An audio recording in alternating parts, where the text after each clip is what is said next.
안녕하십니까, 이재윤입니다. 중국인들에게 집을 사는 일은 매우 중요한 일입니다. 그러나 중국 경제가 계속 악화됨에 따라 한때 호황이던 부동산 시장도 지금은 한숨 소리만 가득합니다.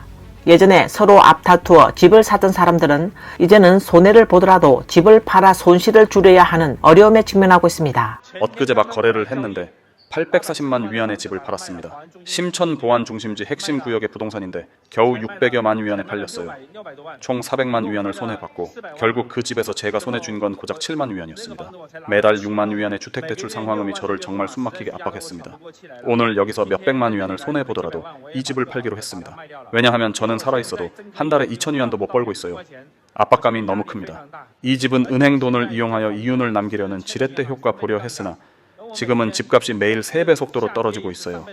요즘 집값은 하루에 몇천 위안 떨어지는 게 아니라 하루에 적어도 1~2만 위안은 하락하는 느낌입니다. 이런 상황에서 계속 상환을 해야 하는데 매달 수입이 2천 위안도 안 되니 집을 빨리 팔지 않으면 곧 마이너스 자산으로 전락할 것 같습니다. 그리고 분명 집을 팔고도 은행에 200~300만 위안은 더 갚아야 할 거예요. 그러면 제 인생은 영영 회복할 수 없을지도 모르죠. 다행히 오늘 이 집을 팔아서 은행에 50만 위안만 더 갚으면 깨끗이 정리됩니다. 그러면 오늘 밤은 편히 잘 수 있을 것 같아요. 수년간의 고생이 전부 물거품이 되었네요. 계약금도 다 날리고 지금까지 낸 대출도 없어졌고 오히려 은행에 50만 위안을 더 줘야 집을 정리할 수 있다니. 하지만 전 각오하고 이 결정을 내렸습니다. 이 심천의 남성은 집을 판 뒤 눈물을 흘리며 이렇게 말했습니다. 800만 위안짜리 집이 고작 7만 위안만 남았습니다. 부모님 얼굴을 도저히 볼 수가 없어요. 한 가족 6명이 지갑을 합쳐 수년 동안 힘들게 일해서 심천에 겨우 집 한 채 마련했는데 결국 300~400만 위안을 손해봤습니다. 이렇게 수년 동안 노력한 게 모두 물거품이 됐습니다. 집도 잃었고 아이는 학교도 못 다니게 됐고 아내는 이 일 때문에 저와 이혼하겠다고 합니다. 중국 동남 연해의 중요한 중심 도시인 복건성 하문시는 중국에서 가장 먼저 대외 개방된 4대 경제특구 중 하나입니다. 그러나 현재 하문의 집값 또한 지속적으로 하락하고 있습니다. 200만 위안이 넘는 집값이 지금 어느 정도까지 떨어졌는지 아세요? 2017년 5월 1일 우리는 하문에서 100제곱미터짜리 아파트를 220만 위안에 구입했어요. 제곱미터당 가격이 22,000 위안이었고 계약금으로 60만 위안을 냈는데 그게 부모님의 전 재산이었어요. 나머지 160만 위안은 30년짜리 주택담보대출을 받았고 이자율은 4.1%, 매달 6,000 위안 넘게 상환하고 있어요. 그 당시엔 부모님을 모시고 살기에 적당한 소형 평수의 집이라서 앞으로 집값이 오를 거라 기대했죠. 실제로 당시 이 평형은 정말 인기가 많았어요. 그런데 겨우 2년 만에 같은 단지에 120제곱미터짜리 집이 매물로 나왔는데 가격이 고작 120만 위안이더라고요. 2020년 한 집주인이 온 가족의 전 재산을 끌어모아 1180만 위안을 들여 신경국제 와이탄의 아파트를 구입했습니다. 그런데 지금 집값이 폭락하면서 시세가 700만 위안밖에 안 됩니다. 중개업자는 50만 위안은 더 내려야 매수가 있을 거라고 하더군요. 은행 대출 잔액은 아직 830만 위안이나 남아있고 매달 원리금 상환액이 약 3만 6천 위안 정도예요. 3~4년 동안 이자로만 약 130만 위안을 갚았고요. 계약금과 세금 포함 약 500만 위안은 이미 물거품이 됐고 지금 집을 팔아도 은행에 180만 위안을 추가로 보태야 합니다. 결국 총 손실이 약 800만 위안에 달하는 셈입니다. 어쩔 수 없는 집주인은 은행이 이자율을 2.5% 이하로 낮춰주지 않으면 그냥 은행이 집을 가져가서 경매에 붙이도록 할 수밖에 없습니다. 라고 말했습니다. 중국의 집값이 폭락하면서 과거에 아름다운 꿈을 꾸었던 사람들이 최선을 다해 산 집들이 상상할 수 없는 수준으로 떨어졌습니다. 내 연교의 집은 제곱미터당 4만 5천 위안에서 떨어졌는데 그날 법원 경매 주택을 보니까 제곱미터당 5천 위안이더라고요. 집값이 10%만 남은 거예요. 그 집은 우리 하오웨 아파트 단지에 짓는 거였는데 진짜 상상도 못했어요. 제가 북경에서 그렇게 오래 떠돌며 살았는데 이런 일은 정말 상상도 못했어요.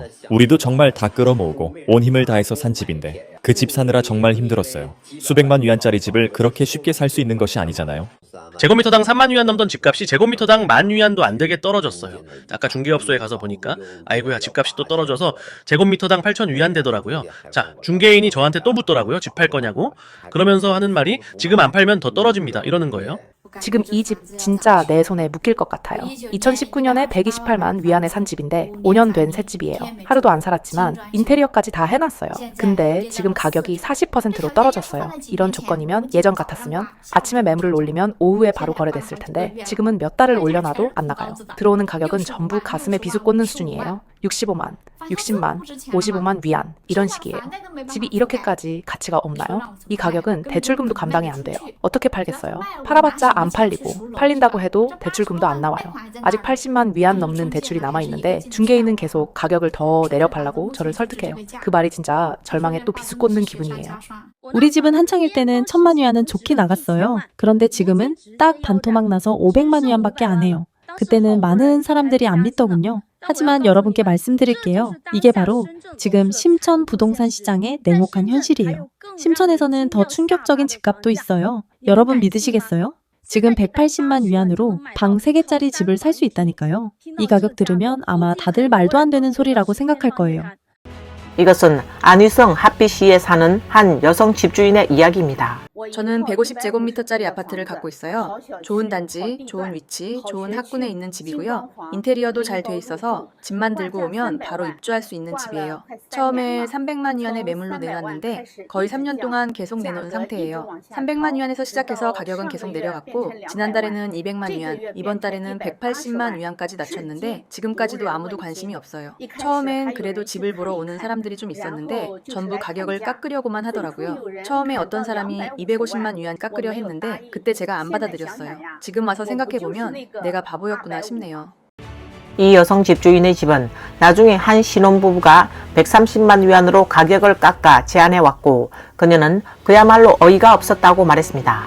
중개업자가 앞으로도 집값이 더 떨어질 거라고 설득했지만 그녀는 이제는 집을 안 팔겠다고 선언했습니다. 현재 중국에서는 이런 식으로 고가에 구입한 주택 가격이 폭락하는 사례가 드물지 않습니다. 다음은 강서성 남창시에서 집값이 유난히 많이 떨어진 한 아파트 단지 사례입니다. 여기는 남창시에서 가장 집값이 많이 떨어진 아파트 단지 중 하나입니다. 제곱미터당 11,000위안 이상이던 가격이 3,000위안대로 떨어졌습니다. 제곱미터당 거의 8,000위안 하락한 셈이죠. 여기에 수년간의 대출 이자까지 더하면 대부분의 집주인은 최소 100만 위안상의 손실이 난 겁니다. 2019년에 이 단지에서 110제곱미터짜리 집을 120만 위안 넘게 주고 산 사람들이 많았는데 지금은 집값이 제곱미터당 5,000위안, 일부는 제곱미터당 3,000위안의 매물로 나오고 있습니다. 물론 그런 매물들은 보통 위치나 층수가 안 좋은 집들입니다. 이 단지의 입주율은 정말 낮고 기본적으로 모두 고층입니다. 자, 그럼 집 한 채에서 얼마나 손해를 봤을까요? 평당 7,000위안 하락이라고 하면 100제곱미터 기준으로 집값만 70만 위안 가까이 떨어졌습니다. 대출 80만 위안 정도를 받은 경우 매달 약 4,000위안을 갚아야 했고 금리가 내려갔다 해도 아직도 월 3,500위안을 상환 중입니다. 지금까지 상환한 원금은 약 29만 위안, 이자만 22만 위안입니다. 즉, 한 채당 손실이 92만 위안이고 여기에 대출 수수료, 등기세, 수리기금 등까지 더하면 전체 손실은 약 95만 위안에 달합니다. 정말 계산 안 해보면 몰랐는데 해보니까 충격이네요. 심지어 한때 중국에서 가장 부유한 도시로 불렸던 상해에서도 집값이 계속 폭락하자 많은 사람들이 결국 집을 팔기로 선택하고 있습니다. 큰일 났어요. 하룻밤 사이에 상해 모든 지역에서 집을 내놓고 있어요. 집 10차례 중 9채가 매물로 나와 있어요. 요즘은 만나면 집을 어디에 샀어?가 아니라 너 집 팔렸어? 라고 물어요. 집이 있다는 게 이제는 마치 웃음거리가 된 것 같아요. 상해 전체에 매물로 나온 집이 16만 채가 넘고 매일 수백 채씩 더 추가되고 있어요. 정말 집을 팔고 싶은 집주인이라면 집값이 계속 내려가도 도무지 팔리지 않아요. 재고는 점점 쌓이고 있고요. 불과 몇 년 전만 해도 이런 상황은 상상도 못했죠. 집주인 여러분, 정말 고집 부리지 마세요. 정말 팔고 싶다면 하루라도 빨리 파는 게 나아요. 예전에는 중국 경제가 비교적 안정적이었기 때문에 사람들은 안정적인 수입이 있었고 매달 주택 대출 상환금을 감당할 수 있었습니다. 하지만 경제가 악화되고 실업 사태가 닥치면서 상환금은 이제 사람들 생활 속에서 무거운 짐이 되어버렸습니다. 지금 상해에는 정말 많은 사람들이 더는 버틸 수 없는 지경에 이르렀습니다. 심지어 3,000에서 5,000 위안 정도의 현금도 없는 상황입니다. 이건 제 주변에서 실제로 일어난 이야기입니다. 제가 상해에서 대출 업무를 하고 있는데요. 한 고객이 집 대출이 이미 3번 연체된 상태입니다. 현재 매달 상환금이 3천 위안 정도이고 몇 장의 신용카드도 계속 연체 중입니다. 그는 전화, 통화 중 내내 불만을 토로했어요. 하루에도 여러 차례 독촉 전화를 받는데 이제는 누가 전화를 걸어도 돈을 받으러 온 줄 알고 마음이 무너진다고 했습니다. 그는 지금 주머니에 2천 위안도 없다고 했고 이달 말 또다시 집 대출 상환일이 다가오는데 정말 어떻게 해야 할지 모르겠다고 합니다. 한 남자가 전화기 너머에서 저에게 10분 넘게 울며 털어놓더라고요. 그리고 한때 화려하고 성공했던 사람들 중 일부는 이런 경제 한파로 빈털터리가 되어버렸습니다. 회사는 파산하고 집은 담보로 잡혔고 가정도 무너졌어요. 지금의 저는 정말로 아무것도 남지 않았어요. 저는 88년생, 올해 37살이에요. 결혼도 안 했고 아이도 없어요. 한때는 참 화려하게 살았지만 지금은 모두가 꺼리는 채무자가 되었어요. 70만 위안의 빚을 지고 있어요. 저는 작은 시골에서 열심히 노력해서 대학에 갔고 부모님은 항상 최선을 다해 저에게 좋은 삶을 주려고 했어요. 저는 한 걸음 한 걸음 성실하게 살았지만 늘 큰 돈을 벌 수 있을 거란 착각 속에 살았고 결국 대출을 받아 실체 매장을 열었어요. 저는 태어나서 33살까지 한 번도 창업을 꿈꿔본 적이 없었어요. 그런데 그게 제 인생을 이렇게 망가뜨릴 줄은 몰랐죠. 저축은 모두 사라졌고 70만 위안이 넘는 빚만 남았어요. 결국 엄마에게 전화해서 사실을 털어놨고 엄마는 평생 아껴 모은 12만 위안을 꺼내서 일단 일부라도 갚으라고 하셨어요. 나머지 빚은 자기가 아르바이트라도 해서 같이 갚자고 하시더라고요. 그리고 북경 상해 등지의 비교적 경제력이 있는 사람들 중에서도 경기 하락과 업계 내 과도한 경쟁을 견디지 못해 이민을 선택하는 이들이 속출하고 있습니다. 내부 경쟁을 견디지 못해서 북경 상해 사람들이 집단으로 이민을 가고 있어요. 벌써 60만 명 넘게 떠났습니다. 발전의 한계와 과도한 경쟁을 견디지 못한 북경과 상해 사람들이 집단으로 이민을 준비 중입니다. 중국인은 정리 해고와 실업의 물결을 견디는 동시에 주택담보대출도 계속 갚아야 하는 상황입니다. 그러나 어떤 사람들은 더 이상 감당할 수 없어 결국 담보대출 상환 중단을 선택할 수밖에 없습니다. 다음은 항저우에 거주하는 한 주택 소유자의 사례입니다. 오늘은 제가 주택담보대출 상환을 중단한 첫날입니다. 은행에서 문자가 왔어요.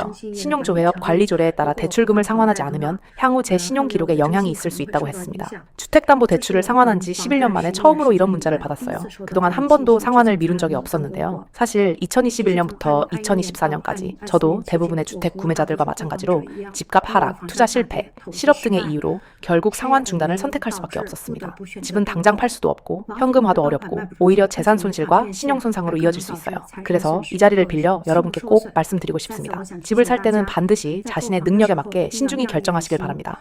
그리고 일부 하청 민중들은 심지어 자신의 끼니조차 해결하기 어려운 지경에 이르렀습니다. 여기서 뭐 하시는 거예요? 쓰레기 줍고 있어요. 쓰레기 줍는다고요? 내가 당신에게 5위안 벌금을 부과하겠어요. 저 돈 없어요. 이 쓰레기통은 내가 임대했어야 5위안 벌금 내세요. 난 1위안도 없어요. 평소에 밥은 어떻게 드세요? 주워서 먹어요. 주워서 먹는다고요? 이거 다 주운 거예요? 이런 걸 먹어도 돼요? 먹을 수 없으면 어쩌겠어요? 좀 팔아서 3, 4위안, 4, 5위안 벌죠. 그럼 생계는 어떻게 이어가세요? 전업으로 주워서 먹고 산다고요? 그냥 전업으로 주워서 먹고 살아가요. 중국인의 전통적인 가치관에서는 이른과 여든의 노인은 마땅히 자식과 손주들의 효도를 받으며 천륜의 즐거움을 누리는 삶을 살아야 합니다. 더군다나 거리에서 쓰레기를 주워 먹으며 생계를 유지한다는 것은 상상하기조차 어려운 일입니다. 하지만 영상 속 할머니는 실제로 쓰레기통에서 음식을 주워 먹으며 살아가고 있습니다. 안타깝게도 이런 사례는 결코 예외적인 일이 아닙니다. 중국 도시들에서는 정말로 일부 사람들이 쓰레기통에서 먹거리를 찾아야만 하루를 버틸 수 있는 경우가 존재합니다. 이러한 현실은 중공의 경제는 박다는 낙관론에 대한 커다란 풍자이자 역설이라고 할 수 있습니다. 사실 무거운 주택담보대출을 짊어진 사람들은 대부분 도시의 엘리트 계층입니다. 이들은 과거에 안정적인 직장과 높은 연봉을 바탕으로 자신의 경제력을 근거로 주택을 구입할 수 있었던 사람들입니다. 그러나 그들이 미래에 대한 희망을 품고 온 가족의 기대와 저축을 고평가된 집값에 쏟아부었을 때 돌아온 것은 부동산의 무한 상승이 아니라 폭락이었습니다. 그리고 이 각계각층의 엘리트들마저 임금 삭감, 정리해고, 사장의 도주와 같은 냉혹한 현실에 직면하거나 이미 겪고 있습니다. 어떤 사람들은 이를 견디다 못해 주택을 처분하지만 오히려 은행에 돈을 더 보태야 할 지경에 이릅니다. 결국 지난 수년간의 고된 노력은 헛사가 되어버린 셈입니다. 이 과정에서 비록 중공은 줄곧 부동산 시장 안정을 외치며 이른바 부동산 구제 정책을 연이어 내놓았지만 이런 공허한 구호는 집값의 폭락을 막을 수 없었습니다. 오히려 그 결과는 과거 중공에 대한 환상을 품고 있던 중국인들이 점점 현실을 직시하게 만들었을 뿐입니다. 오늘 뉴스는 여기까지입니다. 시청해 주셔서 감사합니다.